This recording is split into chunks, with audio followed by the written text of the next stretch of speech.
च्या मध्ये मी एक 4-5 दिवसापूर्वी स्टेटमेंटही दिलं होतं की राजकारणातली चमकोगिरी करणारी काही माणसं याच्या पूर्वीच्या काळामध्ये थोड्याशा काही गोष्टी आम्ही मांडण्याचा प्रयत्न करत होतो, पण थोडंसं अलीकडच्या काळामध्ये बेतालपणानं गोष्टी सुरू झाल्यामुळं मी 4-5 दिवसापूर्वी एक प्रेस घेतली.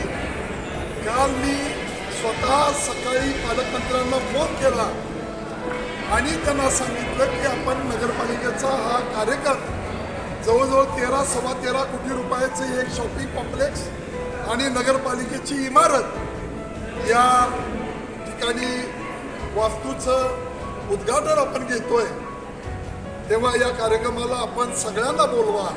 हा पक्षीय स्वरूप न देता पदाधिकारी असतील, खासदार असतील, आमदार असतील, या मंडळींना बोलवा असं मी स्वतः चीफ ऑफिसरना निरोप दिला आणि हा कार्यक्रम आयोजित केला. पण इथं येऊन सुद्धा पुन्हा त्यांच्या त्या नौटंकी सुरू झाली.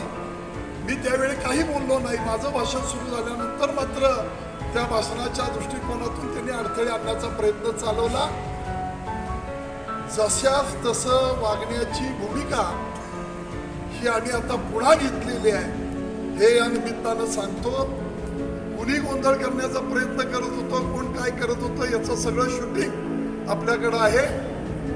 या गोष्टीची वस्तुस्थिती आपण सगळी पाहिलेली आहे. तेव्हा या निमित्तानं माझं मी हे स्पष्टीकरण देतो.